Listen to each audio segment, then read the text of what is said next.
తక్కువ సమయంలో ఎక్కువ ఇన్ఫర్మేషన్ తెలుసుకోవడమే స్మార్ట్ పీపుల్ చేసే పని. మెగా వార్తల్లో మీరు మిస్ అవుతున్న మినీ డీటెయిల్స్ మీకోసం.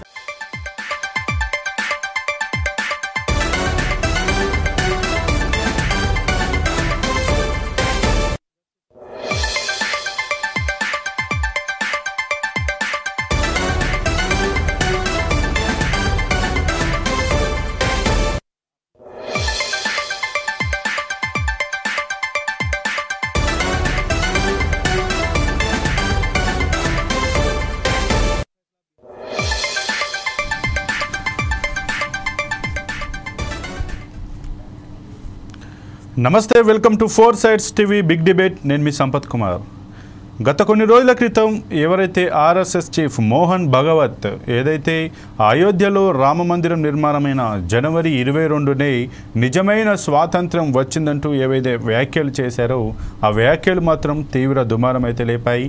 1947లో ఏదైతే దేశ ప్రజలందరూ కొట్లాడి తెచ్చుకున్న స్వాతంత్ర దినోత్సవాన్ని కాదని అయోధ్యలో రామ మందిరం ఏర్పడినటువంటి జనవరి 22నే నిజమైన స్వాతంత్ర దినం వచ్చిందని చెప్పి ఏదైతే మోహన్ భగవత్ వ్యాఖ్యలు చేశారో ఈ వ్యాఖ్యలపైన అయితే ఇటు ప్రతిపక్ష కాంగ్రెస్ పార్టీలు కావచ్చు, లెఫ్ట్ పార్టీలు కావచ్చు, కొంతమంది ప్రజలు కూడా వ్యతిరేకిస్తున్నటువంటి పరిస్థితి. మరి ఎందుకు మోహన్ భగవత్ ఎందుకు ఈ వ్యాఖ్యలు చేయాల్సి వచ్చింది? ఆయన చేసినటువంటి వ్యాఖ్యల వెనుక ఏమైనా కారణాలు ఉన్నాయా? ఒకవేళ ఈ వ్యాఖ్యలు ప్రస్తుతం ఉన్నటువంటి బీజేపీ పార్టీకి కలిసి వస్తాయా, మైనస్ అవుతాయా? దీనిపైన బీజేపీ పార్టీ పైన ఎలాంటి ఎఫెక్ట్ చూపిస్తాయనేది మనకి ఈరోజైతే ఈ బిగ్ డిబేట్లోనైతే తెలుసుకుందాం. దానికి సంబంధించి ఈరోజైతే మనతోటి చర్చలో పాల్గొన్నారు ప్రొఫెసర్ శేషు గారు, ప్రముఖ విశ్లేషకులు, అలాగే ఫణీందర్ గారు ఆర్ఎస్ఎస్ నాయకులు, అలాగే ఎస్కే బాజీ గారు కాంగ్రెస్ నాయకులు, అలాగే వీరయ్య గారు సిపిఎం నేత. అయితే ఇవి నలుగురు అయితే ఈరోజు మనతో చర్చలో పాల్గొన్నారు. ముందుగా దీన్ని మనం ఆర్ఎస్ఎస్ నాయకులు ఫణీందర్ గారి నుంచి ప్రారంభిద్దాం. ఫణీందర్ గారు చెప్పండి, ఏదైతే ఆర్ఎస్ఎస్ చీఫ్ మోహన్ భగవత్ ఏవైతే వ్యాఖ్యలు చేశారో ఈ వ్యాఖ్యలను మీరు ఏ విధంగా చూస్తారు?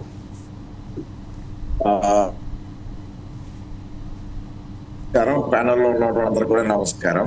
ఆర్ఎస్ నాయకుని కాదన్నా ఆర్ఎస్ఎస్ ఫాలోవర్ని, భారతీయ జనతా పార్టీ నాయకుడు నేను. ఆర్ఎస్ఎస్ ఓకే ఏదైతే మాట్లాడారో అది ఒక్కసారి ఆ యొక్క వీడియో మనం ఏమైనా డిస్ప్లే చేయగలుగుతామన్నా?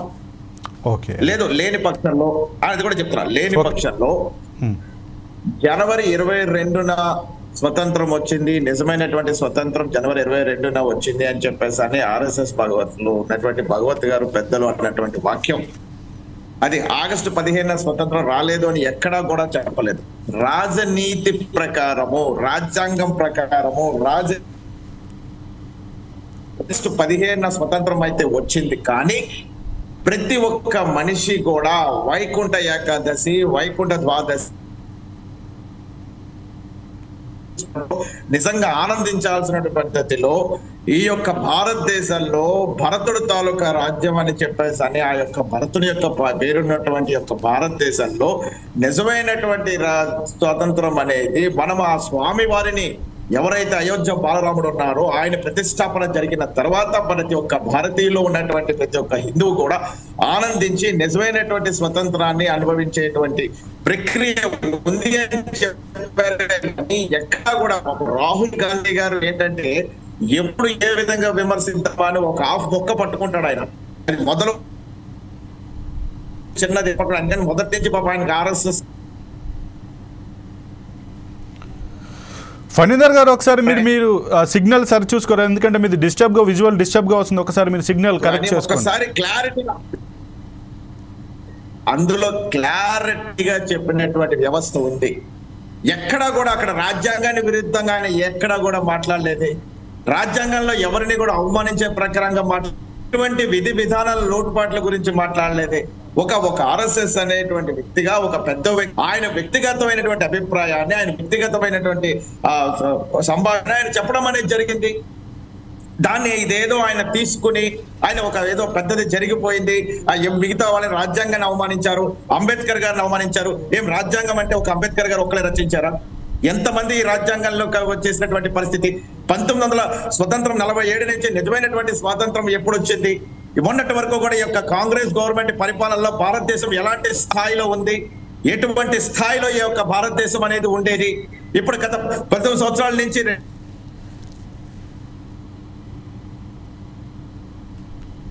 వంశంలోనే భారతదేశ చరిత్ర పుటాల్లోనే ఒక తలదన్నేటువంటి అగ్రరాజ్యాలకి ధీటుగా ఈ రోజున భారతదేశం అనేది వచ్చింది. మరి ఈ విధంగా ఆయన ఎందుకు మాట్లాడలేకపోతున్నారు? కాంగ్రెస్ గవర్నమెంట్ ఇన్ని సంవత్సరాల నుంచి పాలించినప్పుడు ఏ విధమైన కాంగ్రెస్ గవర్నమెంట్ అంబేద్కర్ గారికి నిజమైనటువంటి వాల్యూ ఇచ్చింది? 2 సార్లు అంబేద్కర్ గారిని ప్రభుత్వం కాదా? ఈ యొక్క అప్పుడున్నటువంటి జనసంఘతో కలిసి ఈ యొక్క అంబేద్కర్ ని గెలిపించిన మా యొక్క జనసంఘ కాదా? ఈ యొక్క గౌరవాన్ని, అంబేద్కర్ యొక్క రాజ్యాంగాన్ని గౌరవించేది కేవలం భారతీయ జనతా పార్టీ ఒక్కటే. ఈ రోజు వరకు కూడా కాంగ్రెస్ ని నెహ్రూ గారి తాలూకు ఆధ్వర్యంలో అంబేద్కర్ ని ఓడించడానికి ఒక మిత్రపక్ష కూటమిని ఏ విధంగా రచించాడు?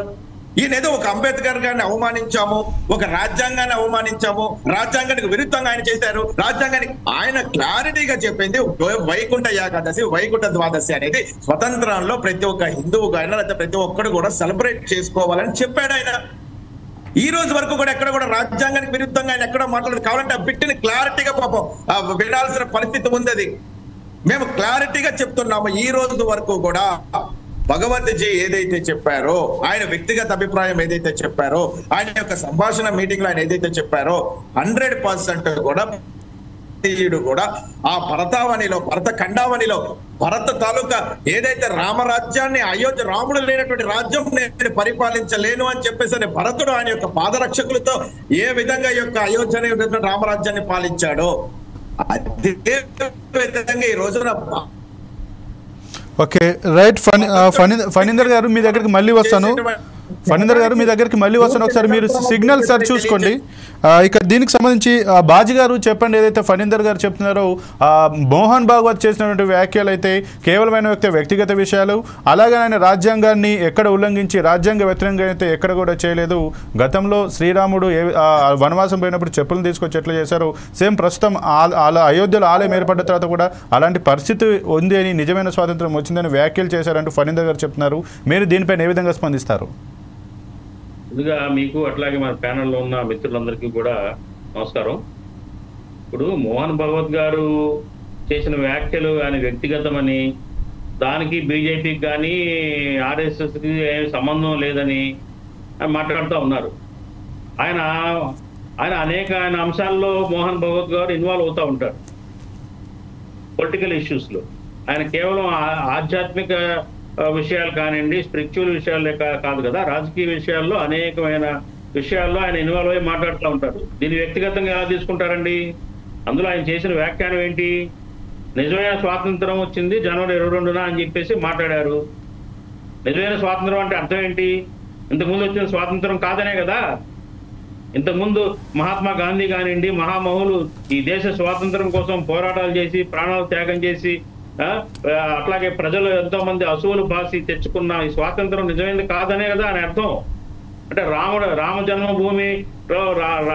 జన్మభూమిలో శ్రీరాముడి ఆలయం నిర్మించి శ్రీరాముడికి విగ్రహం ప్రతిష్ఠించిన రోజే స్వాతంత్రం వచ్చినట్టు అనేది ఏ రకమైన సమంజసమైన వ్యాఖ్యానాలు ఉండవి? ఆయన అసలు ప్రజల్ని కానీ ఈ సమాజంలో ఏ రకమైన మెసేజ్లు ఇవ్వాలనుకుంటున్నారు వాళ్ళు? ఇప్పుడు భగవద్ ఆరాధనలు వేరు, దేవుడి వేరు, రాజకీయాలు వేరు, దేశం వేరు. మీరు దేవుడి కోసం దేవుడిని ప్రతిష్ఠించడానికి మేము స్వాగతిస్తా ఉన్నాం, గౌరవిస్తాము. శ్రీరాముని మీద ఉన్న భక్తిని కానివ్వండి, శ్రీరాముని మీద దైవత్వాన్ని గురించి మేము మాట్లాడాం. కానీ ఆ రోజే స్వాతంత్రం వచ్చిందని ఆ నిజమైన స్వాతంత్రాన్ని ఆయన కించపరిచినట్టు కాదా? మరి రాజ్యాంగాన్ని కించపరిచినట్టు కాదా? ఏం గౌరవిస్తున్నారు? రాజ్యాంగాన్ని కానివ్వండి, అంబేద్కరిజాన్ని కానివ్వండి. రాజ్యాంగాన్ని అంబేద్కర్ని అవమానించలేదు అంటారు. అమిత్ షా ఏం మాట్లాడారు పార్లమెంట్లో? ఎలా బిహేవ్ చేశారు? ఆర్ఎస్ఎస్ భావజాలంలోనే అంబేద్కర్కి వ్యతిరేకంగా వాళ్ళ వ్యాఖ్యానాలు ఉన్నాయి. రాజ్యాంగాన్ని గౌరవించరు. మనుధర్మాన్ని ఈ దేశంలో అమలు చేయాలనే కుట్రతోటి పావులు కదుపుతా ఉన్నారు. ఇది అందరికీ తెలిసిన సత్యమే. ఇదేమి దాపరికం చేసేది కాదు. ఇది అందరికి తెలుస్తూ అర్థమవుతుంది అందరికీ కూడా. ఇప్పుడు ఈ దేశ పోరాటంలో ఎంతో మంది వీళ్ళు ఈ బీజేపీ కానివ్వండి, ఆర్ఎస్ఎస్ వాళ్ళు కానివ్వండి స్వాతంత్ర పోరాటంలో లేరు. మహాత్మా గాంధీని చంపిన గాడ్సేకి వారసులు వీళ్ళు. గాడ్సేను సపోర్ట్ చేస్తారు. వీళ్ళకి అంతకంటే ఎక్కువ వ్యాఖ్యానాలు ఎక్స్పెక్ట్ చేయలేం కదండి. రాజ్యాంగం మీద పట్ల గౌరవం లేదు. ఈ చెప్పే దేశభక్తి, రాజ్యాంగం, గౌరవం అంతా కూడా ఉత్త మాటల్లోనే ఉంది. ఇంటర్నల్ గా ఉండే అభిప్రాయాలు వేరు వీళ్ళు. అదే ఆయన ప్రస్ఫుటించింది ఆయన మాటలో. మోహన్ భగవత్ బయటపడి ఆయన ఆ రోజు అత్యుత్సాహంతో మాట్లాడి ఉండొచ్చు, లోపల ఉన్న మాటలే బయటకు వచ్చినాయి.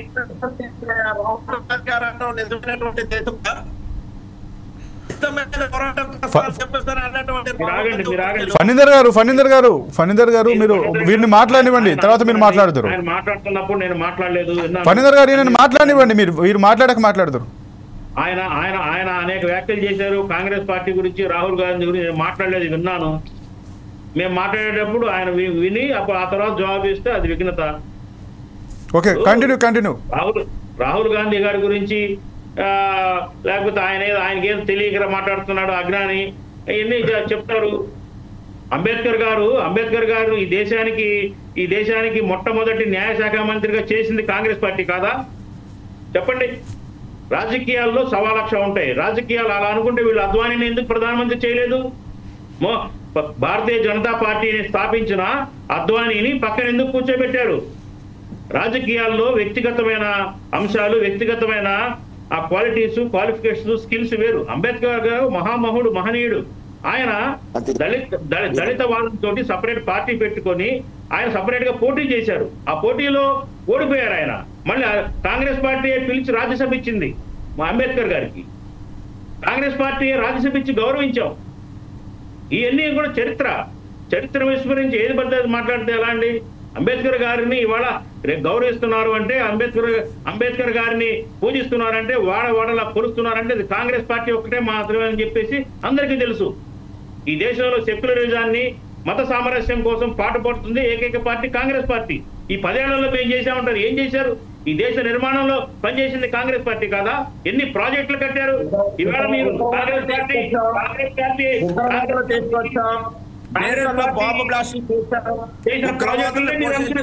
వీళ్ళు అనుసరిస్తున్న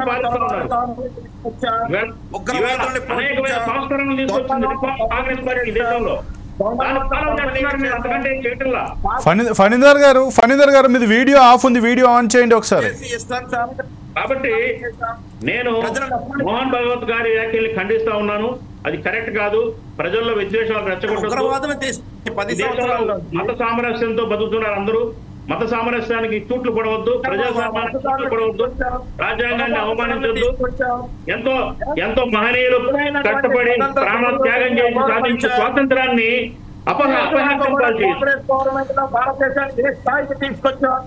ఈ రోజున రాజగురు అని చెప్పేసి ప్రపంచాన్ని ఎదుర్కొన్నటువంటి పరిస్థితిని క్రియేట్ చేసింది భారతదేశానికి గొప్పతన చాటి చెప్పేది.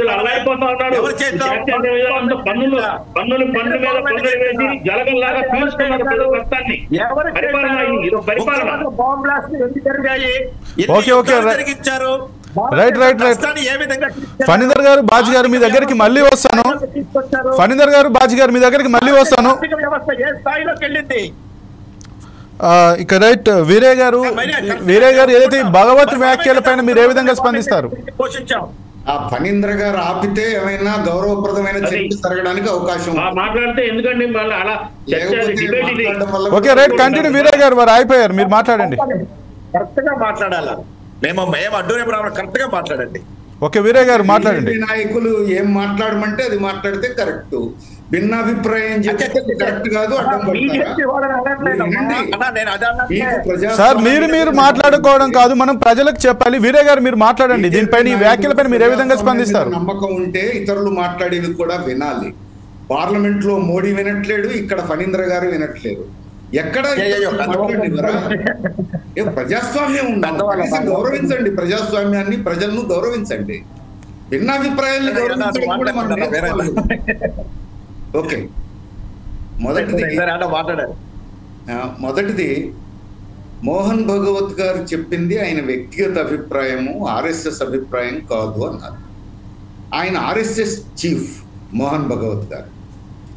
ఒకవేళ ఆర్ఎస్ఎస్ అభిప్రాయం వేరే ఉండి మోహన్ భగవత్ గారు చీఫ్ అయినప్పటికీ ఆర్ఎస్ఎస్లో మెజారిటీ అభిప్రాయానికి భిన్నమైన అభిప్రాయం ఆయనకుంటే ఇది ఆర్ఎస్ఎస్ అభిప్రాయం ఫలానా, నా వ్యక్తిగత అభిప్రాయం ఇది అని ఎక్కడైనా చెప్పి ఉంటే మనం ఆయన వ్యక్తిగత అభిప్రాయం అని చెప్పనొచ్చు. వ్యక్తిగత అభిప్రాయం కూడా తప్ప ఒప్ప చర్చించవచ్చు, అది వేరే విషయం.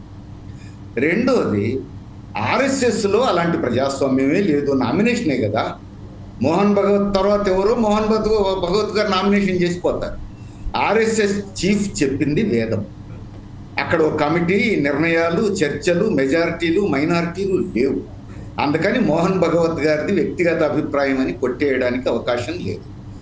ఇది ఒక అంశం. తర్వాత ఇప్పుడు అసలు స్వాతంత్ర్యం గురించి, స్వాతంత్ర్య దినోత్సవం గురించి మాట్లాడే అర్హత బీజేపీకి, ఆర్ఎస్ఎస్కు ఉన్నదా అనేది ఒక ప్రశ్న. ఇది దేశ ప్రజలందరూ ఆలోచించవలసిన ప్రశ్న. ఎందుకు చెప్తున్నానంటే దేశ స్వాతంత్ర్యోద్యమంలో అణువంత పాత్ర లేదు ఆర్ఎస్ఎస్కి. బీజేపీ అప్పుడు పుట్టలేదు, ఇప్పుడు ఆర్ఎస్ఎస్ రాజకీయ విభాగమే బీజేపీ. కాబట్టి బీజేపీకి కూడా పాత్ర లేదు అని చెప్పి అన్వయించడం తప్ప వేరే మాట లేదు. ఆర్ఎస్ఎస్కి అణువంత పాత్ర లేదు. లేకపోగా బ్రిటిష్ వాళ్లకు సహకరించింది ఆర్ఎస్ఎస్. ఇది వాస్తవం. రెండోది, ఇప్పుడు అంబేద్కర్ గారితో విభేదాలు ఓడించారు, గెలిపించారు అని మాట్లాడుతున్నారు. మౌలికమైన అంశం స్వాతంత్రోద్యమం అనేది ఒక మహాప్రవాహం, 200 సంవత్సరాల సుదీర్ఘ పోరాటం. ఇందులో అనేక రాజకీయ సంస్థలు, పార్టీలు, వ్యక్తులు, అనేక సమూహాలు పాల్గొన్నాయి. అందరిది ఒకే అభిప్రాయం అయితే అందరూ ఒకే పార్టీగా ఉండేవారు, ఒకే సంస్థగా ఉండేవారు. బేసిక్గా బ్రిటిష్ సామ్రాజ్యవాదులకు వ్యతిరేకంగా పోరాడాలి అనే దగ్గర అందరిది ఒకే అభిప్రాయం కావచ్చు. అనేక ఇతర విషయాల్లో భిన్నాభిప్రాయాలు ఉంటాయి. కానీ బ్రిటిష్ సామ్రాజ్యవాదులకు వ్యతిరేకంగా పోరాడేటువంటి క్రమంలో భిన్నాభిప్రాయాలు వ్యక్తం అయి ఉండొచ్చు. అట్లానే ఈ దేశంలో ఉన్న కుల వ్యవస్థను నిర్మూలించాలనే విషయంలో, కుల వివక్షను వ్యతిరేకించాలనే విషయంలో ఏకాభిప్రాయం ఉండొచ్చు. కానీ ఎట్లా నిర్మూలించాలి, ఎట్లా ఈ కుల వివక్షని వ్యతిరేకించాలి అనే దగ్గర భిన్నాభిప్రాయాలు ఉండొచ్చు. అందుకని మౌలికంగా కుల వ్యవస్థకు వ్యతిరేకంగా, బ్రిటిష్ సామ్రాజ్యవాదానికి వ్యతిరేకంగా స్వాతంత్రోద్యమంలో పాల్గొన్న వాళ్ళు కాంగ్రెసు, కమ్యూనిస్టులు, అంబేద్కరిస్టులు, ముస్లిం లీగు, ఇవన్నీ ఉన్నాయి. ఇంకా అనేకం గదర్ వీరులు ఉన్నారు, అల్లూరి సీతారామరాజు ఉన్నాడు, అనేక ఆదివాసీ నాయకులు ఉన్నారు, భగత్ సింగ్ ఉన్నాడు, సుఖదేవ్ ఉన్నాడు, అనేక మంది ఉన్నారు, వ్యక్తులు, సంస్థలు. కానీ వీటిల్లో ఈ క్రమంలో అనేక విభేదాలు, భిన్నాభిప్రాయాలు సహజంగా వస్తాయి. కానీ వాళ్లతో పోల్చుకునే అర్హత ఆర్ఎస్ఎస్కి ఎక్కడిది? వాళ్ళు జీవితం అంతా స్వాతంత్ర్యం కోసం పోరాటానికి త్యాగం చేసిన వాళ్ళు, కుల నిర్మూలన కోసం జీవితాన్ని అంకితం చేసిన వాళ్ళు. వాళ్లతో పోల్చుకునే అర్హత అందరికీ లేదండి. అలాంటి వాళ్ళతో పోల్చుకోవడానికి కొన్ని అర్హతలు కూడా ఉండాలి. అవి మన్నించాలి. ఆర్ఎస్ఎస్కు అర్హత లేదు. ఎందుకు ఈ మాట చెప్తున్నాను అంటే నేను కూడా ఆధారాలతో మాట్లాడుతున్నా, అభిప్రాయాలు చెప్పట్లేదు. హెడ్గేవార్ ఆర్ఎస్ఎస్ స్థాపించినటువంటి వ్యక్తి. హెడ్గేవార్ తర్వాత గోల్వాల్కర్ అయ్యారు ఆర్ఎస్ఎస్ చీఫ్. గోల్వాల్కర్ మాట్లాడేటప్పుడు ఒక విషయం చెప్పాడు, ఆయన రాసిన వ్యాసంలోనే చెప్పాడు. హెడ్గేవార్ సమక్షంలో ఆయన ఉన్నప్పుడు ఒక ఆర్ఎస్ఎస్ యువకుడు వచ్చి హెడ్గేవార్ గారిని అడిగారట, దేశ యువతంతా స్వాతంత్రోద్యమంలో ఉవ్వెత్తున పాల్గొంటున్న సమయంలో ఆర్ఎస్ఎస్ స్వాతంత్ర్య పోరాటానికి దూరంగా ఉండడం సమంజసం కాదు, మనం కూడా పాల్గొనాలి, నాకు పాల్గొనేందుకు అవకాశం ఇవ్వండి అని అడిగాడట. హెడ్గేవార్ ఒక మాట అడిగాడట, నువ్వు పాల్గొంటే మీ భార్య పిల్లల్ని ఎవరు చూసుకుంటారయ్యా అంటే 2 సంవత్సరాల పాటు నేను అన్ని ఏర్పాట్లు చేసుకొని వచ్చానని చెప్పాడట. అప్పుడు ఈ 2 సంవత్సరాల పాటు నువ్వు స్వాతంత్రోద్యమంలో పాల్గొనాల్సిన అవసరం లేదు, ఆర్ఎస్ఎస్ ప్రచారకుడిగా పనిచేయమని హెడ్గేవార్ చెప్పాడు. ఇది ఎవరో చెప్పింది కాదు, ఆర్ఎస్ఎస్ చీఫ్గా ఉన్న సమయంలోనే గోల్వాల్కర్ చెప్పినటువంటి విషయం. అంటే దేశ స్వాతంత్రోద్యమంలో భారత యువత పాల్గొనదు. ఆర్ఎస్ఎస్ ఇంకొకటి చెప్పింది, స్వాతంత్రోద్యమంలో కాదు యువత పాల్గొనాల్సింది, బ్రిటిష్ సైన్యంలో చేరమన్నారు. దేశ స్వాతంత్ర్యం కోసం కాంగ్రెస్, కమ్యూనిస్టులు, ఇతర విప్లవ యోధులు పోరాడుతుంటే దీన్ని అణిచివేస్తున్నది బ్రిటిష్ పాలకులు. ఆ పోలీసుల్లో, ఆ సైన్యంలో చేరమని ఆర్ఎస్ఎస్ పిలుపునిచ్చింది, బహిరంగ పిలుపు, ఇది రహస్యం కాదు, ఓపెన్ కాల్. తర్వాత మూడోది మరొక బహిరంగ పిలుపు గోల్వాల్కర్ ఇచ్చాడు. భారత యువత స్వాతంత్రోద్యమంలో పాల్గొని తమ జీవితాన్ని వృధా చేసుకోవద్దు. ఇది గోల్వాల్కర్ ఇచ్చినటువంటి పిలుపు, బహిరంగ పిలుపు, అప్పటి పత్రికల్లో కూడా ప్రచురితమైనటువంటి పిలుపు. అంటే ఇంత బాధ్యతారహితంగా బ్రిటిష్ వాళ్లకు తోడ్పడుతూ ఉవ్వెత్తున స్వాతంత్రోద్యమం నడుస్తుంటే ఆ ఉద్యమానికి కాలడ్డం వేసినట్టుగా అడ్డం పడ్డటువంటి ప్రకటనలు చేస్తూ మతపరమైన విభేదాలు సృష్టించేటువంటి ప్రయత్నం చేసినటువంటిది ఆర్ఎస్ఎస్. ఇక ఇప్పుడు ఏమిటి, అలాంటి వాళ్ళు స్వాతంత్రోద్యమం గురించి, స్వాతంత్ర దినోత్సవం గురించి మాట్లాడుతున్నారు. ఒకటి మిత్రులు ఒకళ్ళు చెప్పినట్టు, అసలు 1947 ఆగస్టు 15న వచ్చింది నిజమైన స్వాతంత్ర్యం కాదు, జనవరి 22 వచ్చింది నిజమైన స్వాతంత్ర్యం అంటే ఇక 47న స్వాతంత్ర్యం వచ్చినట్ట రానట్టే కదా. తెలుగు భాష అర్థమైన వాళ్ళందరికీ ఇదే అర్థమవుతుంది. తర్వాత అసలు దేవుణ్ణి, మతాన్ని రాజకీయాల్లోకి లాగడం, స్వార్థ రాజకీయ ప్రయోజనాల కోసం రాముణ్ణి వాడుకోవటం, అయోధ్యను వాడుకోవటం, మతాన్ని వాడుకోవటం, ఇది తప్ప ఇంకో పని లేని బీజేపీ నాయకులకు దేశ స్వాతంత్ర్యం గురించి, ప్రజల సమస్యల గురించి ఏం పట్టి ఉంటుందండి? ఇప్పుడు సమస్యల్లా గత 11 సంవత్సరాలుగా దేశాన్ని పరిపాలిస్తున్న బీజేపీ నాయకత్వం, మోడీ నాయకత్వంలో ప్రజా సమస్యలు పరిష్కారం కాక జనం అల్లాడిపోతున్న సమయంలో అసంతృప్తి చెందుతున్న ప్రజల దృష్టిని మళ్లించేందుకు ఇట్లాంటి వ్యాఖ్యలు చేస్తున్నారు. ఈ స్వార్థ రాజకీయ ప్రయోజనాల కోసం చేస్తున్న వ్యాఖ్యలు తప్ప బాధ్యతగా మాట్లాడుతున్నాయి కాదు. అందుకని దేశ ప్రజలు ఆలోచించాలి. ఇప్పుడు ఈ ప్రోగ్రాంను చూస్తున్నటువంటి తెలుగు ప్రజలందరూ ఆలోచించాలి. ఈ దేశం గురించి, దేశ ప్రజల గురించి మనం బాధ్యతగా వ్యవహరించాల్సిన అవసరం ఉంది. ఈ దేశ ప్రజల సమస్యల గురించి, దేశం గురించి బాధ్యతగా పనిచేసే పాలకులను తెచ్చుకోవాల్సినటువంటి బాధ్యత మనందరి మీద ఉంది. ఈ ప్రజాస్వామ్యంలో ఉన్న హక్కుని ఆ రూపంలో ఉపయోగించుకోవాలని నేను కోరుతున్నాను. ఓకే, ఇక శేషు గారు, ఇప్పుడు ఏదైతే ఇప్పటివరకు జరిగిన ఈ ముగ్గురు చెప్పినటువంటి అంశాలపైన కావచ్చు, మోహన్ భగవత్ చేసినటువంటి వ్యాఖ్యలపైన కావచ్చు, మీరు ఏ విధంగా స్పందిస్తారు విశ్లేషకులుగా? అందరికీ నమస్కారం. కొన్ని దేశంలో ముఖ్యమైనటువంటి విషయాలపైన, కొందరు దేశం మొత్తం ఆరాధించేటటువంటి వ్యక్తులపైన, బాధ్యతాయుతమైన పదవుల్లో ఉన్నటువంటి వాళ్ళు, బాధ్యతాయుతమైన సంస్థలు నడుపుతున్నటువంటి వాళ్ళు చేసే వ్యాఖ్యలకి చాలా అర్థం ఉంటుంది. అది వివాదాస్పదం అవుతాయి అనేటటువంటి విషయాన్ని వాళ్ళు గమనించారు. ఎందుకు నేను ఈ మాట చెప్తున్నానంటే, పార్లమెంట్ శీతాకాల సమావేశంలో లోక్సభ ఫ్లోర్ సాక్షిగా ఈ దేశ హోంశాఖ మంత్రి అమిత్ షా గారు అంబేద్కర్ గురించి, సరే ఏ ఉద్దేశంతో చేసిండా లేకపోతే కాకతాళీయంగా చేశాడు అనేది మనం పక్కన పెడితే, అంబేద్కర్ లాంటి ఒక గౌరవనీయమైనటువంటి వ్యక్తి పట్ల చేసినటువంటి వ్యాఖ్యలు ఎంత దుమారాన్ని లేపాయో మనం చూసాము, చర్చించాము కూడా. ఇలా మాట్లాడవచ్చా అనేటటువంటి విషయం పైన.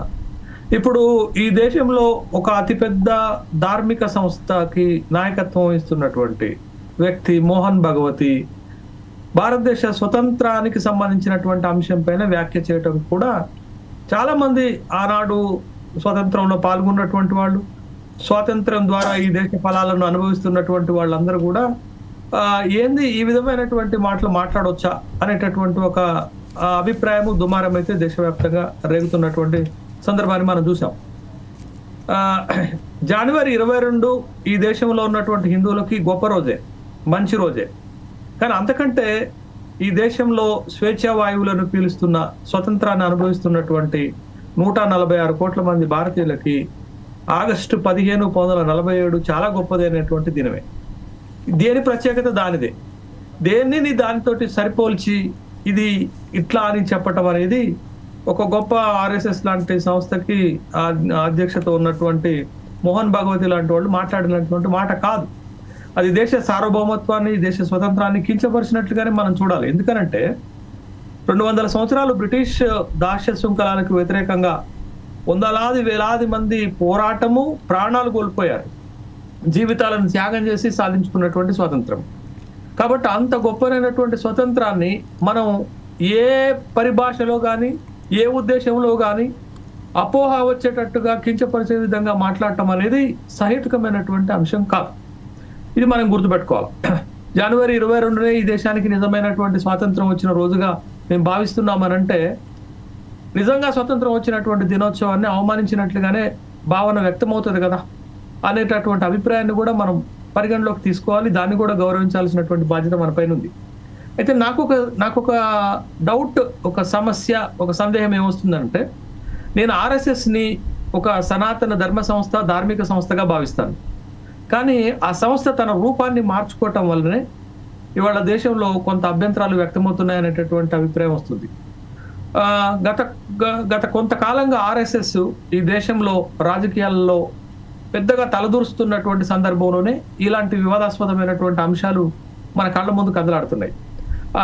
మోహన్ భగవతి, ముఖ్యంగా ఆర్ఎస్ఎస్ చీఫ్ గా మోహన్ భగవతి వచ్చిన తర్వాత రాజకీయాల్లో ఆర్ఎస్ఎస్ పాత్ర మారింది అనేటటువంటి విషయం. ఒకప్పుడు ఆర్ఎస్ఎస్ భారతీయ జనతా పార్టీకి బ్యాక్గ్రౌండ్ గా ఉండి బలం ఇచ్చినటువంటి సందర్భం. కానీ వాళ్ళ ప్రత్యక్షంగా రాజకీయాల్లోకే మనం ఎంత కాదనుకున్నా వస్తున్నటువంటి సందర్భాన్ని మనం చూస్తున్నాం. నేను ఎందుకు ఈ ఉదాహరణ చెప్తున్నానంటే 2024 18 లోక్సభ ఎన్నికలు జరిగిన తర్వాత భారతీయ జనతా పార్టీకి అనుకూలమైనటువంటి ఫలితాలు రాలేదు. భారతీయ జనతా పార్టీ పెద్ద ఎత్తున నష్టపోయింది. ఎంతగా నష్టపోయిందనంటే తన సొంతంగా కేంద్రంలో అధికారాన్ని తీసుకోలేనటువంటి అంతగా నష్టపోయింది. మిత్రుల మీద ఆధారపడే కేంద్రంలో ప్రభుత్వాన్ని ఏర్పాటు చేయగలిగినటువంటి స్థితిలోకి నెట్టబడింది. అప్పుడు ఆర్ఎస్ఎస్ ప్రత్యక్షంగా భారతీయ జనతా పార్టీ రాజకీయాల్లో జోక్యం చేసుకుంటుందని చెప్పడానికి మీకు 3 ఉదాహరణలు చెప్తాను. ఒకటి, హర్యానా ఎన్నికల్లో ఆర్ఎస్ఎస్ పాత్ర కీలకం. హర్యానా ఎన్నికల్లో భారతీయ జనతా పార్టీ గెలవటానికి అక్కడ మొత్తం పూర్తి స్థాయిలో బూత్ స్థాయిలో ఎన్నికల్లో పనిచేశారు ఆర్ఎస్ఎస్. మొన్న జరిగినటువంటి మహారాష్ట్ర ఎన్నికల్లో కూడా చాలా కీలకమైనటువంటి ప్రాంతాల్లో ఆర్ఎస్ఎస్ భారతీయ జనతా పార్టీ ఎన్నికల కోసం పనిచేసింది. ఎప్పుడైతే మహారాష్ట్ర ఎన్నికలు అయిపోయాయో ఇప్పుడు ఆర్ఎస్ఎస్ ఢిల్లీలో భారతీయ జనతా పార్టీని గెలిపించడానికి పూర్తి స్థాయిలో పనిచేస్తుంది. అంటే ఆర్ఎస్ఎస్ అనేటటువంటి సంస్థ తన ఉద్దేశాలని తన రూపాన్ని పూర్తిగా మార్చుకున్నది. అది రాజకీయాల వైపుకు మళ్లిస్తుంది. ఆ మళ్లిస్తున్నటువంటి సందర్భంలోనే ఇట్లాంటి వ్యాఖ్యలు చేశారా అనేటటువంటి ఒక అభిప్రాయం కలగక మారదు. దీనికి ఆర్ఎస్ఎస్ చీఫ్ మోహన్ భగవతి చేసినటువంటి వ్యాఖ్యలకు కౌంటర్ గా లోక్సభ ప్రతిపక్ష నేత రాహుల్ గాంధీ కూడా మాట్లాడారు. ఇది దేశ ద్రోహం చర్య కిందికే వస్తుంది. ఆనాడు స్వతంత్ర ఉద్యమంలో పాల్గొన్నటువంటి వాళ్ళని అవమానించినట్లే, అలాగే స్వతంత్ర ఉద్యమాన్ని కించపరిచినట్లుగానే భావిస్తున్నాము అనేటటువంటి వ్యాఖ్యను ప్రతిపక్ష నేత రాహుల్ గాంధీ చేస్తున్నటువంటి క్రమం. దాంతోపాటు రాహుల్ గాంధీ ఇంకొక పొలిటికల్ స్టేట్మెంట్ ఇచ్చారు. మేము ఆర్ఎస్ఎస్ భావజాలానికి వ్యతిరేకంగా ఎప్పటికీ పనిచేస్తాము అని చెప్పారు. బట్ ఇక్కడ ఆర్ఎస్ఎస్ భావజాలం ఏమైనా ఉండనియండి, ఆర్ఎస్ఎస్ భావజాలం నచ్చిన వాళ్ళు ఆ భావజాలంతో పని చేసుకోవడానికి కూడా అభ్యంతరాలు ఏమీ లేవు కదా ఈ దేశంలో. కానీ ఒక దేశం మొత్తానికి సంబంధించినటువంటి ఒక కీలకమైనటువంటి అంశం పైన ఆర్ఎస్ఎస్ చీఫ్ మోహన్ భగవతి అట్లాంటి వ్యాఖ్యలు చేయటం అంటే నాడు స్వతంత్రం కోసం పోరాడిన వాళ్ళని అవమానించినట్లే, నాడు స్వతంత్ర ఉద్యమాన్ని హేళన చేసినట్లే, నాడు స్వతంత్ర ఉద్యమంలోని తక్కువ చేసి మాట్లాడినట్లే. నేను కూడా ఒక హిందూనే, నాకు కూడా రాముడు అంటే ప్రేమే, నాకు కూడా జనవరి 22 అంటే చాలా గొప్పది, నేను కూడా అయోధ్య పోయి బాలరాముని దర్శించుకోవాలని అనుకుంటున్నాను. బట్ ఇందాక కాంగ్రెస్ ప్రతినిధి చెప్పినట్లు రాజకీయాలను, మతాన్ని, సంస్కృతిని వేరు చేసుకుంటూ చూడకుండా అన్నిటినీ ఒకే ఘాటన కలగలిపి చూస్తే ఇట్లాంటి ప్రమాదం ఏర్పడుతుంది. అది దేశం యొక్క ఔన్నత్యాన్ని దెబ్బతీసేటటువంటి అంశంగానే మనం చూడాల్సినటువంటి అంశం ఉంది. ఆర్ఎస్ఎస్ మోహన్ భగవతి ఇప్పుడే కాదు, అనేక సందర్భాల్లో ఇలాంటి వివాదాస్పదమైనటువంటి వ్యాఖ్యలు చేసినటువంటి సందర్భాన్ని చూసాం మనం. గతంలో ఈ దేశంలో ఉన్నటువంటి వాళ్ళందరూ హిందువులే అన్నారు. భారతదేశాన్ని హిందూ దేశంగా ప్రకటించామా? లౌకిక దేశంగా కదా ప్రకటించింది. ఏ మతం ఆ మతంకి స్వేచ్ఛ ఉంది కదా, ఏ మత భావజాలం ఆ మతానికి సంబంధించిందే కదా. ఒక్కొక్క పరస్పరం ఒక్కొక్క మత భావజాలాన్ని గౌరవించేటటువంటి సంస్కృతి ఉన్నటువంటి దేశంలో ఉన్నాం కదా. కాబట్టి మన హిందూ భావజాలాన్ని బలవంతంగా ఇతరులపైన రుద్దేటటువంటి క్రమం మనకి రాజ్యాంగం ఇవ్వలేదు, దేశ సంస్కృతి కూడా ఇవ్వలేదు కదా. కాబట్టి వీటన్నిటినీ కలగలిపి ఇవాళ ఒక ధార్మిక సంస్థ రాజకీయాల్లోకి వస్తే ఇలాంటి ఫలితాలే ఉంటాయి అనేది. దీనికి కౌంటర్గా ముస్లిం మత సంస్థలు రాజకీయాల్లోకి ప్రవేశిస్తున్నాయి, తర్వాత క్రిస్టియన్ మత సంస్థలు రాజకీయాల్లోకి ప్రవేశిస్తున్నాయి. అంటే మొత్తం ఈ ధార్మిక సంస్థలు రాజకీయ అంశాల్లోకి దూరేసి రాజకీయాలను మరింత కలుషితం చేసేటటువంటి పనిలోకి ఉంటుందా? కాబట్టి ఒక పెద్ద సంస్థగా, ఒక దేశంలో మెజారిటీ హిందువుల సంస్థకు ప్రతినిధిగా ఉన్నటువంటి ఒక సంస్థ, ఆ సంస్థ ప్రతినిధి మాట్లాడేది ప్రతిదీ కూడా మొత్తం అవుతుంది. వ్యక్తిగతం ఎలా అవుతుంది? అది ఒక సంస్థ భావజాలమే అవుతుంది, ఒక సంస్థ ఇచ్చినటువంటి స్టేట్మెంట్ గానే అవుతుంది. అట్లాంటి సంస్థలు మాట్లాడేటప్పుడు ఇట్లాంటి అంశాలపైన చాలా బాధ్యతగా వ్యవహరించాల్సినటువంటి అవసరం ఉంది. ఆ బాధ్యతను మర్చిపోతే ఈ విధమైనటువంటి అపవాదులే వస్తాయి. ఓకే, ఫణీందర్ గారు, ఇప్పుడు ఏదైతే వీరయ్య గారు అన్నట్టు ఆర్ఎస్ఎస్ స్వాతంత్ర సమయంలో దేశానికి వ్యతిరేకంగా బ్రిటిష్ సైన్యంలో చేయాలన్నట్టుగా చెప్పినట్టుగా తెలుస్తుంది. అలాగే ఇప్పుడు ఏదైతే ఆర్ఎస్ఎస్ ప్రస్తుతం ఉన్నటువంటి బీజేపీ పట్ల 11 సంవత్సరాల పాలన పట్ల వ్యతిరేకతను కప్పిపుచ్చడానికి డైవర్షన్ పాలిటిక్స్లో భాగంగా ఈ యొక్క వ్యాఖ్యలు చేశారు. అది ఒక చీఫ్గా ఉన్నటువంటి భగవత్ తన వ్యక్తిగత విషయం కాదు, అది మొత్తం ఆర్ఎస్ఎస్ కావాలని చేసినట్టుగా చెప్పారు. దీనిపైన మీరు ఏ విధంగా స్పందిస్తారు? ఇప్పుడు పెద్దలందరూ కూడా మాట్లాడారు, నేను మళ్ళీ అదే చెప్తున్నా. ఆయన క్లారిటీగా ఆయన మాట్లాడిన వీడియోలో 1947 రాజనీతి ప్రకారము, రాజ్యాంగం ప్రకారము స్వాతంత్రం అనేది వచ్చింది. కానీ జనవరి 22న ప్రతి ఒక్క హిందువుకి సంబంధించినటువంటి నిజమైనటువంటి స్వాతంత్రం అని ఆయన స్వచ్ఛమైనటువంటి హిందీ భాషలో స్వచ్ఛమైనటువంటి సాంస్క్రిట్ మిక్సప్ అయినటువంటి వీడియో అనేది అది రిలీజ్ చేయడం అనేది చదవండి, ఒకసారి చూడండి. ఆయన ఎక్కడా కూడా 1947 స్వతంత్రం రాలేదు, రాజ్యాంగ విరుద్ధం ఆ వీడియోలో లేనే లేదన్నా. నేను అదే చెప్తున్నా. ఇప్పుడు ఇందాక అన్న ఒక మాట్లాడు, మతానికి సంబంధించిన రాజకీయాలు, ఏ మతానికి సంబంధించిన రాజకీయంలో రాలేదు ఈ రోజున, ఎక్కడ ఎవరు రాలేదు చెప్పండి. ఎవరికి ఇది రాజ్యాంగానికి సంబంధించిన, మీరే అంటున్నారు ఇది ఒక పెద్ద డెమోక్రటిక్ కంట్రీ అనేసి. ఇది మతం అనేది 100% రాజ్యంలో ఒక భాగమే, దేశంలో ఒక భాగమే. ఒక ఆఫ్ఘనిస్తాన్, ఒక పాకిస్తాన్, లేదంటే ఒక కజకిస్తాన్ అని చెప్పేసి ఎలాగైతే పేర్లు ఉన్నాయో భారతదేశంలో హిందూ మతానికి సంబంధించినటువంటి రాజకీయాలు రావడంలో ఎటువంటి తప్పు అనేది లేదు. ఇది వాస్తవము. మీ మతాన్ని గౌరవిస్తాం, నా మతాన్ని నేను గౌరవిస్తున్నాను, నా మతాన్ని నేను కాపాడుకుంటే మీ మతాన్ని గౌరవిస్తాము. ఇది లౌకికవాదం అని సెక్యులర్ భావజాలం అనేది ఎవరు పెట్టారు? అది కాంగ్రెస్ గవర్నమెంట్, ఇందిరాగాంధీ గారు సెక్యులరిజం అనేది ఆవిడ డెవలప్మెంట్ చేశారని తప్పించి కానీ ఎక్కడ కూడా సెక్యులరిజం భావం, అసలు వాట్ ఈస్ ద సెక్యులరిజం అని చెప్పండి ఒక్కసారి. అసలు సెక్యులరిజం అంటే ఏమిటి? నా మతాన్ని నేను గౌరవిస్తున్నాను, నా మతాన్ని నేను సంప్రదించుకుంటూ నీ మతాన్ని గౌరవిస్తున్నామని చెప్పేసరి పోషిస్తున్నామే. ఈ రోజున పాకిస్తాన్ అంత క్లారిటీగా మేము ముస్లింస్ అని చెప్పుకున్నప్పుడు, భారతదేశంలో మేము హిందువులు, మా హిందూ మతం ఆర్ఎస్ఎస్ చీఫ్ నిజమైన పండుగ జనవరి 22 చెప్పడం చెప్పాడు. రాజనీతి ప్రకారము 1947లో స్వాతంత్రం వస్తే ప్రతి ఒక్క హిందువుకి జనవరి 22 వైకుంఠ శుద్ధ ఏకాదశి ద్వాదశి నాడు వారికి స్వతంత్రం వచ్చినట్టు, రాములు వారి ప్రతిష్ఠ జరిగిన తర్వాత అని చెప్పేసి క్లారిటీగా వీడియో ముందు అదే చెప్తున్నా. వీడియోని ఎవరైతే మన డిబేట్ లో ఉన్నారో పెద్దలందరూ కూడా ఆ వీడియోని ఒక్కసారి చూసి అందులో ఎక్కడ ఏం తప్పు ఉందో అనేది మాట్లాడితే బాగుంటుంది. నెంబర్ 2, ఇందాకన్నా చెప్తున్నారు మతాలు రాజ్యాంగం. అసలు రాజ్యం దేశంలోనే రాజకీయ పార్టీలు అంటేనే మతానికి సంబంధించింది. కుల పార్టీలు వచ్చినప్పుడు నా మతాన్ని గురించి చెప్పుకోవడంలో తప్పేముంది? మీరు కుల పార్టీలు వస్తున్నప్పుడు రెడ్డి పార్టీ, కమ్మ పార్టీ, కాపు పార్టీ, రాజు పార్టీ అన్నప్పుడు పూర్వం కాలం నుంచి అదే వచ్చినప్పుడు మతానికి సంబంధించిన పార్టీలు రావడంలో తప్పేమీ లేదే భారతదేశంలో. సో 100% ఆయన వీడియో మాట్లాడింది మీరు వక్రీకరిస్తున్నారు.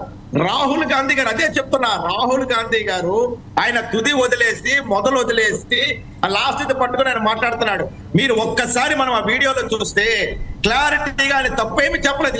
నేను ఒక హిందువుగా జనవరి 22న ఎక్కడైతే నా అయోధ్య రాముడిని నెలకొల్పారో ఆ రోజు మొత్తం 500 సంవత్సరాల నాటి ఉన్నటువంటి యొక్క హిందువులు, ప్రతి ఒక్క హిందువు కూడా బాధపడుతున్నటువంటి తరుణంలో జనవరి 22ని ఎక్కడైతే అయోధ్య రామ మందిరంలో నిజమైనటువంటి రామరాజ్యం, నిజమైనటువంటి హిందుత్వం, జై శ్రీరామ్ అనే నినాదంతో ఉండేటువంటి ప్రతి ఒక్క హిందువు కూడా అయోధ్య రాములు వారి ప్రతిష్ఠ జరిగిన రోజు సంతోషంగా నేను రాములు వారి తాలూకా వంశం అని చెప్పుకునేటువంటి వంశం ఏర్పడింది.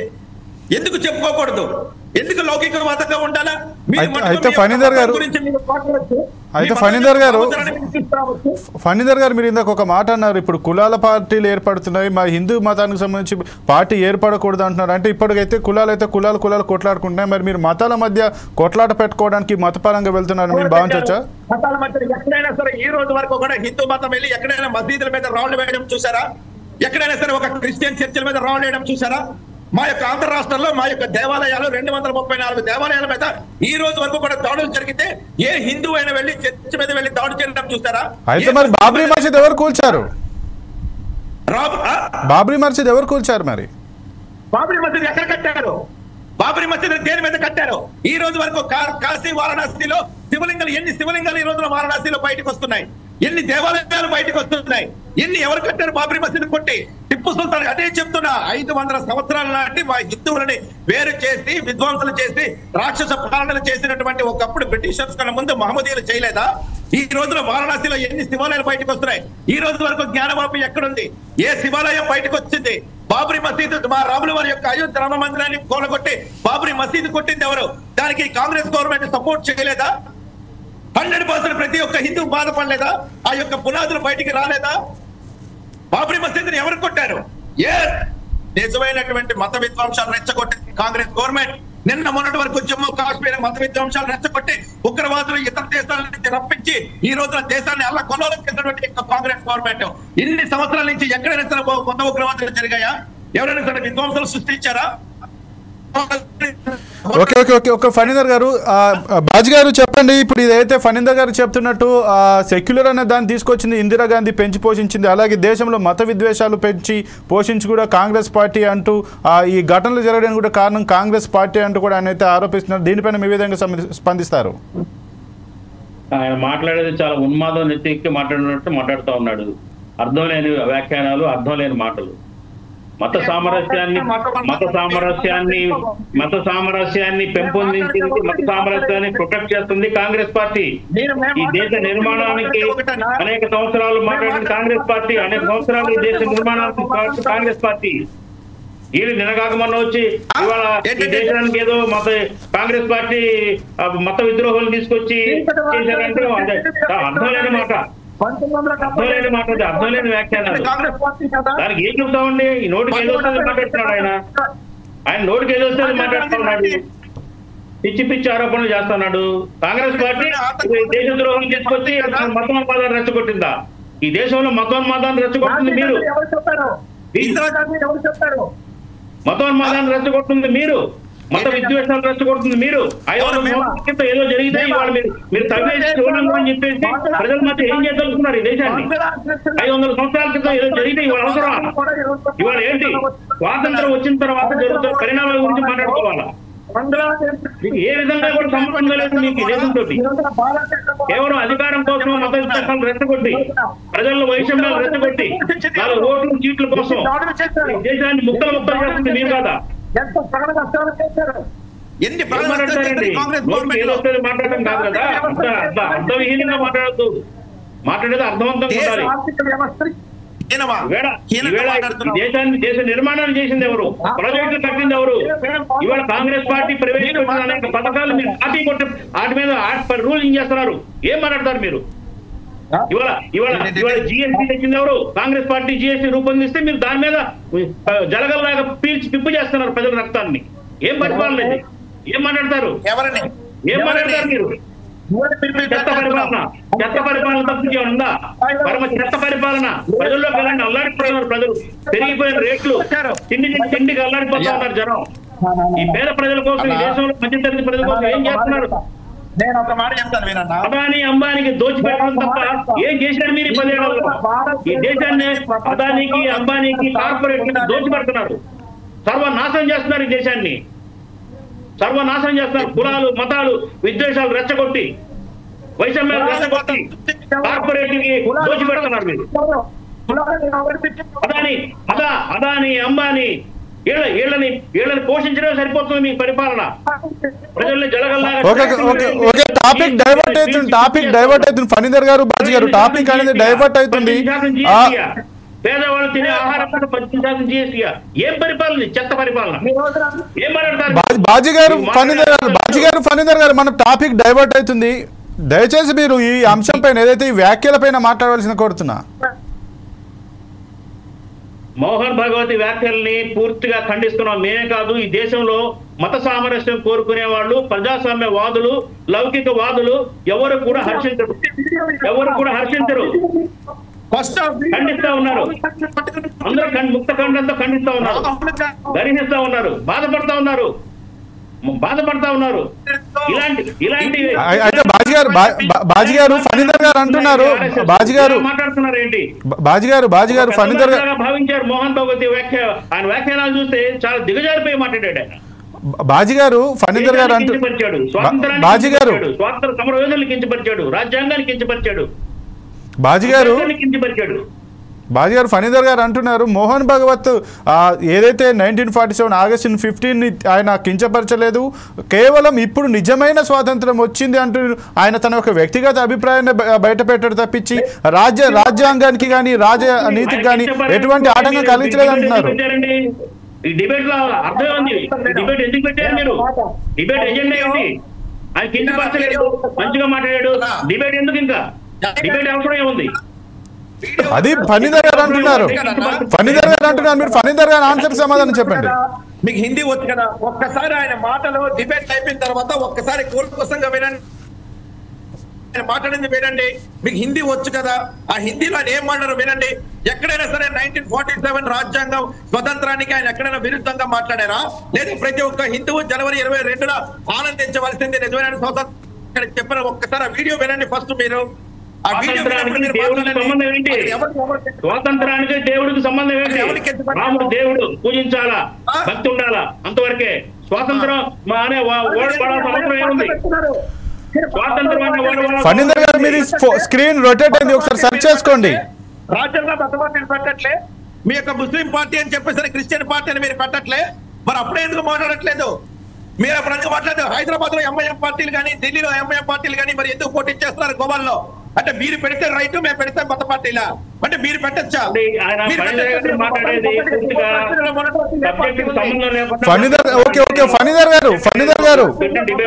ఫణీధర్ గారు మీరు ఆయన బాజీ గారు మాట్లాడుతున్నారు, మాట్లాడివ్వండి. నడవడానికి పెట్టడానికి పర్మిషన్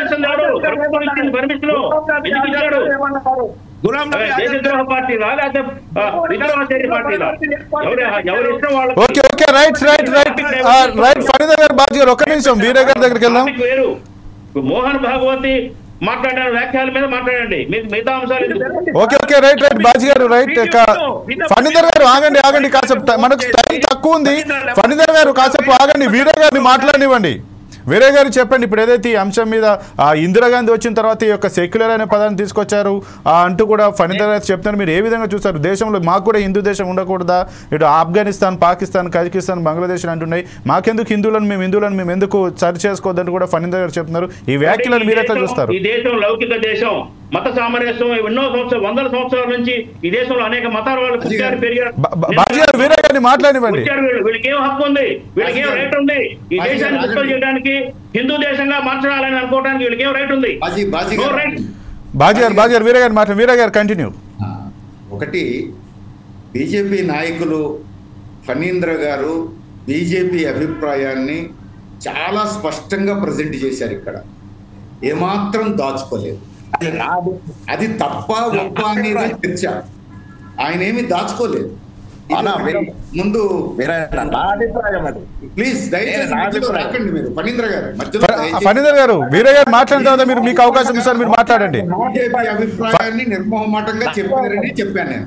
కాదు, మీరు బీజేపీ అభిప్రాయం నిర్మోహమాటంగా చెప్పలేదు, అన్ని తప్పు చెప్పారంటే చెప్పండి. మీరు అన్ని బీజేపీ అభిప్రాయాలు స్పష్టంగా చేశారని చెప్తున్నాను.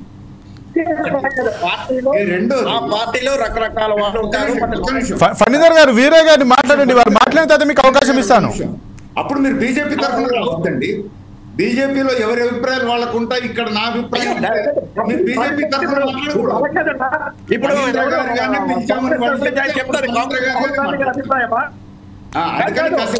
ఫణీధర్ గారు మీరు కాసేపు ఆగండి. ఫణీధర్ గారు వీరే గారు మాట్లాడిన తర్వాత మీరు మాట్లాడుతురు. మాట్లాడినవ్వండి. ఇప్పుడు నేను చెప్పదలుచుకున్నానంటే, వారు చాలా స్పష్టంగా ఏమంటున్నారు? కులాల పేర్లతో పార్టీలు ఉన్నాయి, మతాల పేర్లతో పార్టీలు ఉండొద్దా, ఎందుకు ఉండొద్దు, పలానా మతం పార్టీ పెట్టుకుంది, మా మతానికి పార్టీ ఎందుకు ఉండకూడదు, ఇట్లా మాట్లాడుతున్నారు. సరిగ్గా ఈ వాదనే చాలా కీలకమైంది. ఎందుకంటే భారతదేశ స్వాతంత్ర్యోద్యమ నేతలు ఆధునిక శాస్త్ర సాంకేతిక పరిజ్ఞానాన్ని, ఆధునిక రాజ్యాంగాన్ని, ఆధునిక భావజాలాన్ని పుణికి పుచ్చుకున్నటువంటి మహోన్నతమైనటువంటి నాయకత్వ బృందం అది. ఇది మనం మర్చిపోకూడదు. ఇప్పుడు సమస్య ఏంటంటే, ఆర్ఎస్ఎస్, బీజేపీ ఈ ఆధునిక భావజాలాన్ని పక్కన పెట్టి మళ్ళా వెనక్కి తీసుకుపోయే ప్రయత్నం చేస్తున్నది దేశాన్ని. మనకు బ్రిటిష్ వాడు రాకముందు ఇక్కడ ఉన్నది ఏమిటి? అన్ని రాచరికాలే కదా, రాజులు రాచరికాలు. అందుకని రాచరికానికి మతానికి ముడిపడి ఉంది. రాజులు దేవుణ్ణి వాడుకున్నారు, మతాన్ని వాడుకున్నారు, అది రాచరికం లక్షణం. కులాన్ని వాడుకున్నారు, అది రాచరికం లక్షణం. అక్కడ ప్రజాస్వామ్యం లేదు, ఉన్నది రాజదండం మాత్రమే. ఒక రాజు తన కొడుకు పట్టాభిషేకం చేసేటప్పుడు రాజదండం చేతుల్లో పెట్టాడు. ఇప్పుడు మూడోసారి మోడీ ప్రధానమంత్రి అయిన తర్వాత జరిగింది ఏమిటి? పురావస్తుశాలలో ఉండాల్సినటువంటి రాజదండాన్ని తీసుకొచ్చి పార్లమెంట్లో పెట్టారు. అంటే ఏం సంకేతం ఇచ్చారు? ఇది రాచరికమే తప్ప ప్రజాస్వామ్యము, ఆధునిక భావజాలము ఈ దేశంలో స్థానం లేదు అనే సంకేతం ఇచ్చారు మోడీ ఈ రాజదండాన్ని తీసుకురావడం వల్ల. కానీ ఆ రోజు నెహ్రూ గారు రాజదండాన్ని గౌరవిస్తూ, ఇది మన చరిత్రకు సంబంధించింది, మన పూర్వీకులు రాచరికాలు ఉన్నప్పుడు, ప్రజాస్వామ్యం లేనప్పుడు, ప్రజల అభిప్రాయాలకు విలువ లేనప్పుడు వాడినటువంటి రాజదండం ఇది. అందుకని మన భవిష్యత్ తరాలకు ఇది అధ్యయనం చేయడానికి, తెలుసుకోవడానికి ఉపయోగపడాలి అంటే పురావస్తుశాలలో ఉండాలి అని కరెక్ట్ ప్లేస్లో పెట్టారు జవహర్లాల్ నెహ్రూ గారు. మోడీ గారు వచ్చి ఇప్పుడు మనం అమలు జరిపేది రాచరికం లాంటిదే అని చెప్పదలిచారు. అందుకే దాన్ని తీసుకొచ్చి మళ్ళీ పార్లమెంట్లో పెట్టారు. అట్లనే మన రాష్ట్రపతి ద్రౌపది ముర్ము గారు ఉభయ సభల జాయింట్ సమావేశానికి వస్తుంటే మంత్రి గారు ఆ రాజదండంతో స్వాగతం పలికారు. గుర్తుపెట్టుకోండి. అందుకని ఆధునిక ప్రజాస్వామ్యం, మన రాజ్యాంగం, దాని విలువలు వాళ్లకు అంగీకారంగా లేవు. అందుకే మీరు చూడండి, భారతదేశ స్వాతంత్ర్యాన్ని వాళ్ళు అంగీకరించారు. 1947 ఆగస్టు 15 వాళ్ళు అంగీకరించారు. అంగీకరించకపోవడమే కాదు, అప్పుడు వచ్చిన రాజ్యాంగాన్ని వాళ్ళు అంగీకరించలేదు. అంతేకాదు, జాతీయ పతాకాన్ని వాళ్ళు అంగీకరించలేదు. వాజ్పేయి ప్రధానమంత్రి అయ్యేంత వరకు జాతీయ పతాకాన్ని ఏ రోజైనా వాళ్ళు ఒప్పుకున్నారా? ఒప్పుకోలేదు. ఇది చారిత్రక వాస్తవం కదా, ఇది ఒక నిజం కదా. అందుకని ఈ ఆధునిక రాజ్యాంగం, స్వాతంత్ర్యోద్యమం, జాతీయ పతాకం, జాతీయ నాయకుల స్ఫూర్తి ఇవేవి కూడా వారికి పట్టవు. వారికి ఇప్పుడు కావాల్సింది అనాగరిక సమాజంలో, వెనుకబడ్డ సమాజంలో ఉన్నటువంటి జీవన విధానం, ఆ రోజు ఉన్నటువంటి పచ్చి కుల వ్యవస్థ, అవే వారికి ఈరోజు కావాలి. అందుకే వాళ్ళు ఇప్పుడు ఏం చేస్తున్నారు? అయితే కుల వ్యవస్థ, లేకపోతే మతపరమైనటువంటి రాజ్యాంగం, మతాన్ని రాజకీయాలను కలగాపులగా చేయడం. అందుకే ఇప్పుడు ఏం చేస్తున్నారు? వాళ్ళు పాకిస్తాన్తో పోల్చుతారు, ఆఫ్ఘనిస్తాన్తో పోల్చుతారు. ఎంత అన్యాయం అండి! ఆధునికంగా భారతదేశం అభివృద్ధి చెందాలంటే ఎవరితో పోల్చుకోవాలి? మనం అమెరికాతో పోల్చుకోవాలి, జపాన్తో పోల్చుకోవాలి, జర్మనీతో పోల్చుకోవాలి, చైనాతో పోల్చుకోవాలి, క్యూబాతో పోల్చుకోవాలి. ఎవరితో పోల్చుకోవాలి? వీళ్ళతో కాదు. ఇప్పుడు బీజేపీ నాయకులు పోల్చుతున్నది. పాకిస్తాన్ అట్లా చేస్తే మనం ఎందుకు చేయొద్దు, ఆఫ్ఘనిస్తాన్ అట్లా చేస్తే మనం ఎందుకు చేయొద్దు? ఎవరితోనండి మనం పోల్చుకునేది? అనాగరికులతోనా మనం పోల్చుకునేది? పాతకాలపు ఛాందసవాదంతో పరిపాలించుకుంటూ మనకంటే వెనకబడ్డ వాళ్ళతోనా మనం పోల్చుకునేది? లేకపోతే ఆధునిక శాస్త్ర సాంకేతిక పరిజ్ఞానాన్ని ఉపయోగించుకొని ముందుకు దూసుకుపోతున్నటువంటి దేశాలతో మనం పోల్చుకోవాలి? ఎవరితో పోల్చుకోవాలి? మనం ఎవరితో పోటీ పడాలి? ఎవరిని అందుకోవడం కోసం మనం ప్రయాణం చేయాలి? అందుకని మనం పోల్చుకోవాల్సింది పాకిస్తాన్తో కాదు. పాకిస్తాన్ స్థితికి మనం దిగజారొద్దు, ఆఫ్ఘనిస్తాన్ స్థితికి మనం దిగజారొద్దు. మనం ఆధునిక భారతదేశాన్ని మరింత సమున్నతమైనటువంటి వైపు తీసుకుపోవాలి అని అంటే మనం మతాన్ని రాజకీయాలని, దేవుణ్ణి రాజకీయాలని కలగాపులగా చేయొద్దు. దండం పెడతారు.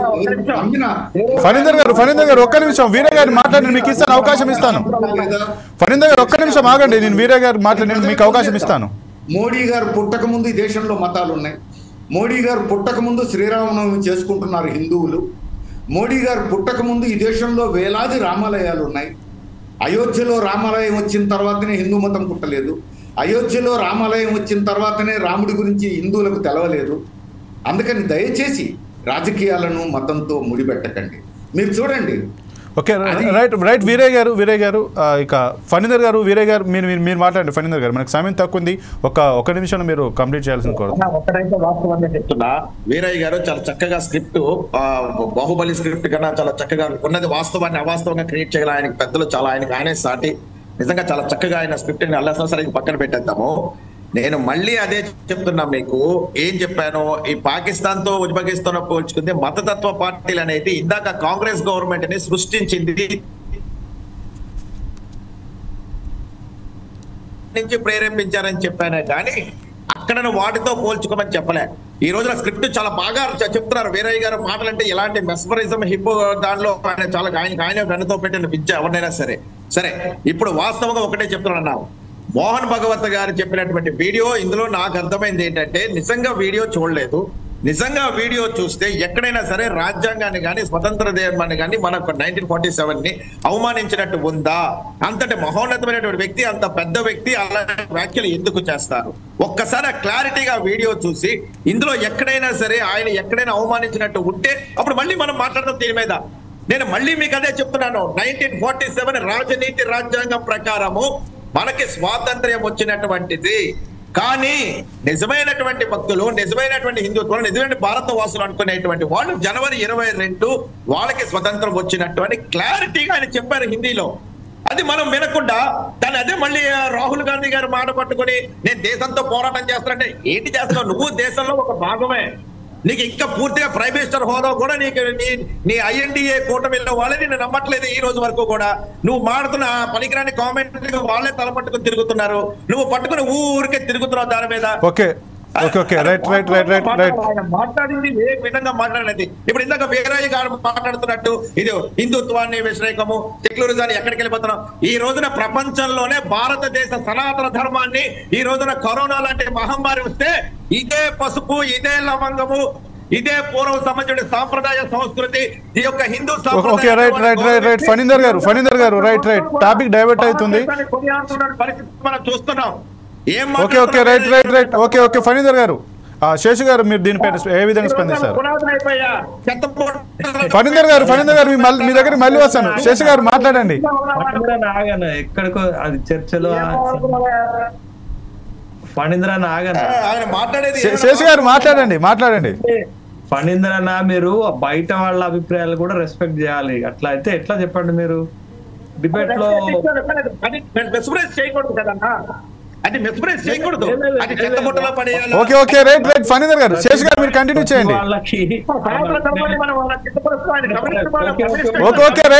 ఫణీందర్ గారు మీరు ఆగండి. శేషు గారు మీరు మాట్లాడండి. అసలు బేసిక్ అంశము చర్చలో మనం దాన్ని డిబేట్స్ వచ్చాం. ఏంటి అనంటే ఇప్పుడు ఓనర్షిప్ రైట్ ని క్లెయిమ్ చేసుకునేటటువంటి సందర్భంలోనే ఈ చర్చకు ఇట్లాంటి వాటికి తావొస్తుంది. ఒకటి, మీరు స్వతంత్రం గురించి మాట్లాడుతున్నప్పుడు కాంగ్రెస్ పార్టీ తను ఓనర్షిప్ క్లెయిమ్ చేసుకోవాలని అనుకుంటది. రాముడు గురించి మాట్లాడుతున్నప్పుడు లేకపోతే హిందూ మతం గురించి మాట్లాడుతున్నప్పుడు బీజేపీ తన ఓనర్షిప్ ని క్లెయిమ్ చేసుకోవాలనుకునేటటువంటిది వస్తుంది.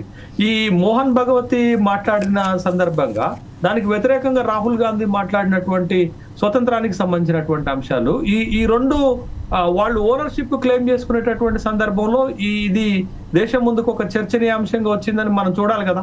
ఇది ఒకటైతే, సహజంగా కాంగ్రెస్ కి స్వతంత్ర ఉద్యమం పైన ఓనర్షిప్ క్లెయిమ్ చేసుకునే హక్కు ఉంది. ఎందుకు అనంటే కాంగ్రెస్ ఒక పార్టీగా కాకుండా ఒక సంస్థగా స్వతంత్ర ఉద్యమంలో పాల్గొన్నది. ఆ పరంపరను కొనసాగిస్తూ ఈ దేశానికి మొట్టమొదట అధికారంలోకి వచ్చినటువంటి పార్టీగా స్వతంత్ర ఉద్యమంలో మా భాగస్వామ్యం ఎక్కువ అని అనేక సందర్భాల్లో చెప్పుకున్నారు. వీర్ సావర్కర్ ప్రస్తావన వచ్చినప్పుడు కూడా వీర్ సావర్కర్ అనేటటువంటి వ్యక్తి స్వతంత్ర ఉద్యమంలో పాల్గొలేదు. బ్రిటిష్ వాళ్లకు సహకరించినటువంటి వ్యక్తి, RSS భావజాలం కలిగి ఉన్నటువంటి వాళ్ళందరూ కూడా నాడు స్వతంత్ర ఉద్యమాన్ని వ్యతిరేకించడమే కాదు, బ్రిటిష్ పాలకులకు అనుకూలంగా మాట్లాడారు, బ్రిటిష్ పాలకులు సహకరించారనేటటువంటి ఒక వాదోపవాదాలు కూడా చర్చ కూడా దేశంలో పెద్ద ఎత్తున జరుగుతున్నటువంటి సందర్భాన్ని మనం చూసాం.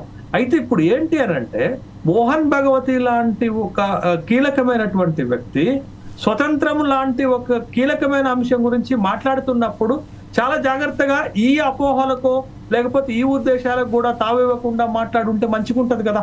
అంబేద్కర్ గురించి మాట్లాడి అమిత్ షా ఏమంటారు, నేను ఆ ఉద్దేశంతో మాట్లాడలేదంటారు. భారత స్వతంత్రం గురించి స్వతంత్ర ప్రస్తావన తెస్తూ దాన్ని అయోధ్య రామ మందిరాన్ని ఇనాగరేషన్ కి ముడిపెడుతూ మాట్లాడుతున్న సందర్భంలో నేను ఆ ఉద్దేశంతో మాట్లాడలేని మోహన్ భగవతి అంటారు. బట్ ఇద్దరు కూడా మాట్లాడేటప్పుడు ఒక కీలకమైన వ్యక్తి ఒక కీలకమైన ఉద్యమ ఘట్టం గురించి మాట్లాడుతున్నప్పుడు ఎంత జాగ్రత్తగా మాట్లాడాలా, ఈ అపోహలకు తావివ్వకుండా మాట్లాడాల్సినటువంటి బాధ్యత ఇద్దరు బాధ్యతాయుతమైన వ్యక్తులకు ఉంటదా ఉండదా అనేటటువంటి ప్రశ్న మనం మాట్లాడతాం కదా. ఖచ్చితంగా మాట్లాడకుండా ఎట్లుంటాం. కాబట్టి అట్లాంటి వాటికి తావివ్వకుండా జాగ్రత్త పడాల్సినటువంటి బాధ్యత అమిత్ షా పైన మోహన్ భగవత్ పైన ఉంటుంది తప్ప మనం మాట్లాడుతున్నటువంటి వాళ్ళని తప్పుపట్టేటటువంటి అవకాశం అయితే కాదు. కాబట్టి స్వతంత్ర ఉద్యమంలో జరిగినటువంటి త్యాగాలు, స్వతంత్ర ఉద్యమం ఎందుకు జరిగింది అనేటటువంటి విషయం ఈ దేశంలో ఉన్నటువంటి ప్రతి పౌరుడికి తెలుసు. కాబట్టి అట్లాంటి ఒక మహోద్యమమైనటువంటి ఉద్యమ ఘట్టాల గురించి, ఉద్యమాల గురించి మాట్లాడుతున్నప్పుడు ఈ విధమైనటువంటి మాటలు మాట్లాడటం ఆహ్వానించదగినటువంటి పరిణామం కాదనేదే మన ఉద్దేశం. అంతేగాని అందుకే రాజకీయాలకు మతాలకు ముడిపెట్టొద్దు, రాజకీయం వేరు మతం వేరు, ఎప్పుడైతే ముడిపెడతామో ఇలాంటి ఉపద్రవాలే వస్తాయనేటటువంటి మనం నెత్తి నోరు మత్తుకునేది అందుకే. కాబట్టి ఒక పెద్ద మతం, ఒక హిందూ మతం, దేశంలో ఒక బాధ్యతాయుతంగా ఉన్నటువంటి మతం, దేశంలో ఒక బలమైనటువంటి మతం, దానికి ప్రాతినిధ్యం వహిస్తున్నటువంటి వాళ్ళు చాలా జాగ్రత్తలు తీసుకోవాల్సినటువంటి అవసరం ఉంటుంది.